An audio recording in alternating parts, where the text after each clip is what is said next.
What seems to have changed, but Mr Swinney seems to have been making some rather strange pronouncements recently. But before we get on to the topic of Mr Swinney and his pronouncements, let me just compare and contrast a little bit about my experiences while I was in the north of England. Now, we travelled extensively around Northumberland between Newcastle and Alnwick, or Alnwick as it's known locally. Visited lots of castles. I now have a very clear idea of English defences. Not that it's going to be much use since I don't have an army massing on the border at the moment, but I had a very nice holiday.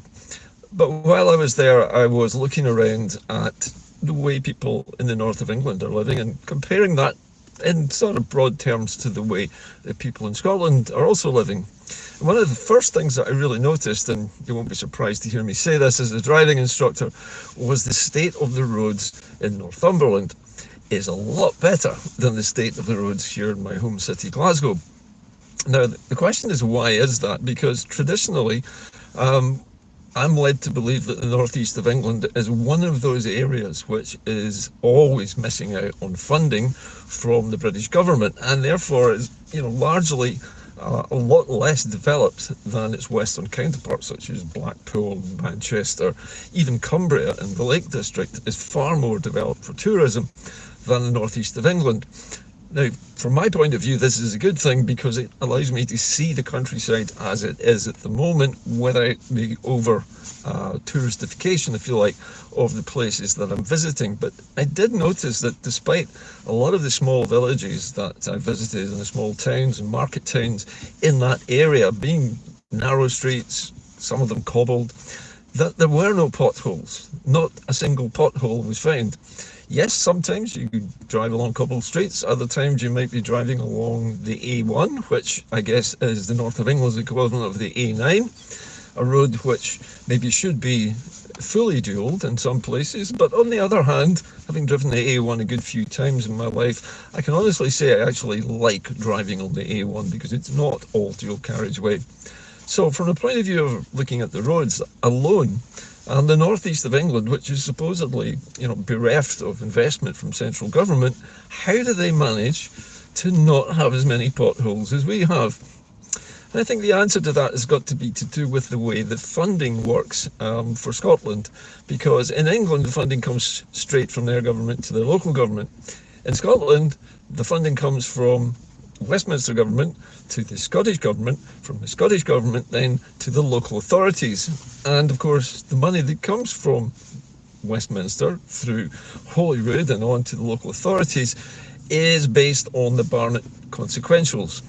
Now, there's a very good name for it, the Barnett consequentials, because when you do these calculations and you look at what the English government is spending on things like roads infrastructure, you could be forgiven for thinking that we would get a similar amount of money for roads infrastructure, but we don't because it's not ring-fenced. Road tax is no longer ring-fenced for use on the roads, and it hasn't been since the days of Gordon Brown, who abolished it as a ring-fenced taxation and lumped road tax in with all taxation. So we no longer have a ring fence around the money which is meant to be used to keep the roads. That applies to the whole UK. So why is there a difference between Scottish roads and those in the northeast of England, which are supposedly equally devoid of funding? And I think the answer to that is how the local authorities allocate their spending. Roads in Scotland, especially in Glasgow where I live, are, I think, regarded as an afterthought by local authorities. They are faced with horrible choices every day where they have to take money from one area of expenditure to spend it on something which they feel is socially more important, like supporting charities, like supporting people with low incomes and so on. So they have to decide how they allocate that money. Now remember, places like Newcastle, Alnwick and other towns in the northeast of England are not as large by any stretch of the imagination as Glasgow or Edinburgh. Now, Edinburgh is getting a tremendous amount of road infrastructure investment because it's a capital city.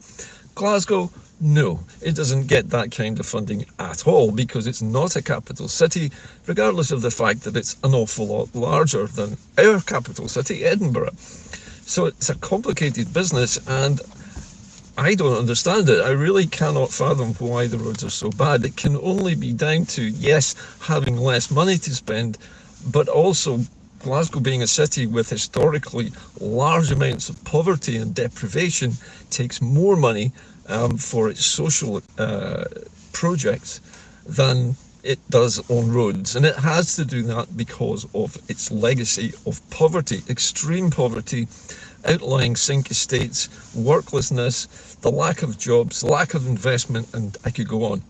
So I believe that the potholed state of the roads in Glasgow particularly, I can't speak for everywhere, are largely down to the fact that we have so much deprivation, and the local authorities here have to somehow prioritise the spending on the people who need it the most. Anyway, let's come all the way back to Scotland. I had a very nice holiday. I love the people of England. I had a great time. I had a wonderful time in Newcastle as well, looking around the city and viewing its actual castle from the name Newcastle. It's the first time I've ever done that. And it's great. It's a lovely, vibrant city, very much like Glasgow, but compressed into a smaller space. And in Newcastle, there was an awful lot more urban decay and an awful lot of industrial landscape, which even now is derelict, which is pretty sad. And in that respect, Newcastle mirrors basically what has happened to Glasgow, but on a smaller scale. Anyway, as I say, coming right back to Scotland, and I was monitoring the news feeds while I was away, but I wasn't trying to get too involved in it because I was there really to have a holiday. But since I'm back now, and I looked at the various statements made by Mr Swinney and latterly by the SNP government itself, if you want to call it a government. And the two things that jump out at me, first of all, the SNP's very quick jumping on the idea of an independence convention involving all participants. Now that would be the entire independence movement, all pro-independence parties, not just the SNP. And they have basically just said no, the SNP is not going to do that. And they have ruled it out as if they were making the rules. So having ruled that out, the SNP is basically saying it's our ball, it's our game, and we'll decide what happens. But what is going to happen? Well, the next thing we heard after that, or was it the first thing we heard? But anyway, one of the other things we heard was Mr Swinney talking about a 2050 conference. Yeah, a 2050 conference. Now, this is 2025. A 2050 conference, this is 25 years into the future. He's wanting to have a conference on what Scotland will look like by that time. Now, unless you have a crystal ball or a plan, you have no idea how Scotland's going to look in 25 years' time. But if that's the timescale that the SNP has now applied to the whole process of liberating Scotland, then that's pretty disappointing. And I would guess that probably 100% of independence supporters are really pissed off at this. The idea that we have to wait 25 years for the SNP to have brought us to the point of independence beggars belief. We really need to get this done next year. We need to have a process in place and a government in place next year which will actually make this happen, not wait 25 years and hope that it will all come to fruition. Now, the other thing that I don't know at the moment, because I haven't read that far, is who's invited to this conference that the SNP is holding. Does it involve the entire movement? And if it's about 2050, are we allowed to talk about other years between 25 and 50? Or not, as the case may be? What is the point of having a conference on a point in time 25 years from now, where we have no plan for independence? The SNP hasn't published anything at all, even remotely resembling a route map, which would gain us independence either now or in 25 years' time. Nothing, not a thing. Are they planning to make a big reveal? Is there something in the wind? Well, that's the optimistic view. My view at the moment is that having basically reframed the whole of the independence argument to 2050, moved the goalpost 25 years into the future, means that the SNP has reframed independence as not something that we need to do urgently, but something that we can spend 25 years working towards. Now that means there would be at least 4 governments government periods in Holyrood before anything happens in 2050. Now, John Swinney must be probably about the same age as me, which means that by 2050, he's going to be knocking on 85, 86. I'll be 88 if I live that long. And many of the current crop of pro-independence activists like myself, who are in later years, will either be dead by then or in a nursing home somewhere and unable to campaign. So what does this mean? What are we supposed to do for the next 25 years? Well, nobody's really saying. However, having said all of that, we do know that Craig Murray, the former British diplomat and now Scottish Salvo activist, has been in New York at the United Nations conference there, United Nations debate. And he took part in the debate on some smaller nations which were seeking their own liberation, were seeking to be decolonized. And one I remember most was the name New Caledonia, which is a former protector. And I was trying to remember whether New Caledonia was a British protector or a French one or something else. But whatever it was, most likely, I think, a British protectorate. But those pedants amongst you and historians amongst you will probably correct me. But the point was not lost that he supported and was one of the proposers that this particular nation should be considered for decolonization, and he did mention not only New Caledonia, but the same principles apply to Old Caledonia, i.e. Scotland, right here. This has been seen as a warm-up, if you like, where Mr Murray has been putting out some gentle feelers and suggestions to the members of the C24 committee, which is the committee which deals with decolonization for the UN. Now, it's not the United Nations Council. It's not a place where the United Kingdom has a veto. It is a separate committee of the UN which only deals with decolonization. We know that Salvo has presented documents to the UN's decolonization committee through the offices of the United Nations in New York, and they now, I believe, have that information. What Craig Murray achieves next, I don't know, but I dare say we will hear as time goes on. He is using his previous contacts and experience as a diplomat on behalf of Scotland to start to put out the first inklings that the people of Scotland want to be decolonised. And you have to go gently with this to begin with, because most of the UN still believes the myth that Scotland is in a voluntary union because the British state told them that back in the 1960s. And it's going to take a while to break down these preconceptions and these mistaken conceptions of the United Kingdom as being some kind of voluntary arrangement where Scotland has equal rights. Mr Murray's job there is to convince the most important people there, and believe it or not, some of the most important people will be the leaders of some of these other small countries which are being decolonised, have been decolonised, or are listed to be decolonised. And getting them on our side means that we have sponsors, we have people who would support our bid for decolonisation. So it's a process, and it's a delicate process. All of diplomacy is like this, and it is done by people meeting each other, former diplomats and active diplomats who know each other, talking about this, and basically introducing, in Craig's case, the idea that Scotland is entitled to be decolonised. So it will take some time. Salvo and Liberation Scotland have very carefully prepared all the material for this, and it will be presented at the most propitious time, at the most advantageous time, when I think when Mr Murray judges that the time is right. So it'll be interesting to see what comes of that.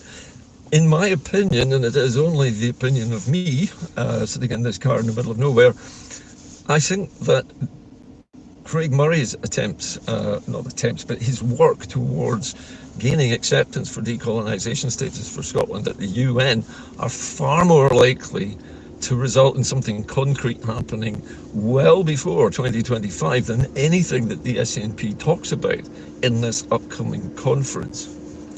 And when I said in my most recent X posts that I believed that this 25-year timeline was just basically the SNP kicking the ball, not just into the long grass, but basically kicking it into the far future. We can't even see the grass. We don't even know if the grass will be there in 2050. That this new extended timeline is designed to deflate our enthusiasm and our sense of urgency for independence to happen now and not some point 25 years down the road. And if that is the case, then I believe that Mr Swinney is not going to be long in his seat. And I had suggested that now would be the time that he should resign and give way to somebody who does want to get independence done and is prepared to do it properly and not wait 25 years down the road. 25 years is a very, very long time. At least 4 more government terms. That's 20 years, by the way. And in that 20 years, we'll have 4 different governments. They might not even be SNP governments. They might be coalitions between the SNP and Labour, for example, or they might be something completely different. We just don't know. But either way, independence being pushed into the far 20s is not a good way of campaigning. That is basically saying to the English government, you're safe for the next 25 years, don't worry about it. We've quashed everybody's enthusiasm for independence. You can stop worrying about it. Because that's the effect that this kind of announcement would have. The fact that the party, the SNP in government, that is, has said there will be no independence convention involving other parties or the movement in general is a very bad sign. It's a sign that the SNP has decided that it owns independence. It will decide what happens, not us. And that to me is a bit like England saying, we'll decide what happens in Scotland, not you. And now we have the SNP saying, we'll decide what happens to Scotland, not you, the movement. And that to me is unacceptable. After I'd said these things in my Twitter post, X post, one person from the SNP sort of commentariat blocked me. Just one. And she knows who she is. And I don't mind that she's blocked me. She felt that I was talking garbage because I said that Mr Swinney had basically been talking garbage about 25 years in the future. I still believe that that's the case. This is a delaying tactic. Politicians do not issue timelines of 25 years because their terms are only 5 years long. How does Mr Swinney know about the next 25 years that we don't? That there will be no independence campaign in the next 25 years unless he says so, or unless the SNP decides to do it in 2050? I don't know. But to me, it's not a good sign. Anyway, I just thought I would say this because I know a lot of you have been thinking it and people are worried about it. Don't worry about it because there is the entire movement behind us. The SNP as a party is not that huge anymore. I mean, it went from, over 120,000 members down to about 60,000 just recently. I have a sneaking suspicion that a number of other SNP stalwarts who've been campaigning for decades for independence are going to look at this and be shaking their heads. I know a few who already have. But something bad is happening within the SNP leadership in the administration. We can no longer call the SNP a government in Holyrood. It is an administration now, because it seems to be going along with the British line that now is not the time. The next 25 years is not the time. Sometime after 2050, we'll talk about it, but not right now. And that, to me, is a sellout. And I'm afraid that's all I have to say about it. For those of you who are wondering what jacket this is, by the way, it's nothing to do with politics. This is the Glasgow Tigers Speedway jacket. I'm a bit of a fan of motorcycle speedway. Anyway, that's about it from me today. I know it's a bit of a downbeat type of programme, but I have to say that this is not good news. I'm not encouraged.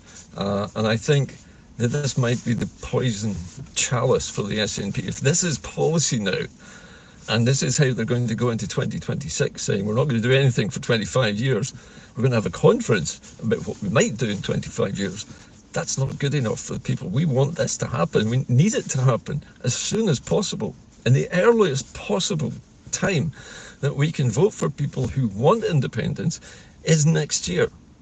The question is, who are we going to vote for If not John Swinney, who else is there? Anyone else in the SNP care to take up the cudgels, unseat John Swinney, get him out of the way and get rid of this administration and actually form a proper Scottish government? That would be fantastic. Also, there are other parties like ALPA, the ISP. I don't know about the Scottish Greens. Nobody really knows what they think. The Scottish Socialist Party. There are other small parties and groups, and there are lots of yes hubs all over the place, and tons of independent supporters. Now, we know that independent support, if we look at it without the weighting which is put on it by British polls, is somewhere around 60%, possibly higher than that, because they behave, when they weight these polls, that the same people that were alive in 2014 and voting against independence are still there. And of course they're not, they're all dead. Well, a lot of them are, we hope. We don't want to end up in that position in 25 years' time, where a lot of the support we've got now is dead, and therefore there's no will to have independence anymore. But that is what this statement from the SNP appears, on the face of it at least, to be suggesting. Anyway, I'll leave you with those thoughts today. Thank you for sticking with me again to the end of another show. I always need your help with donations, so all those of you who have been making donations, and I know exactly who all of you are, thank you again.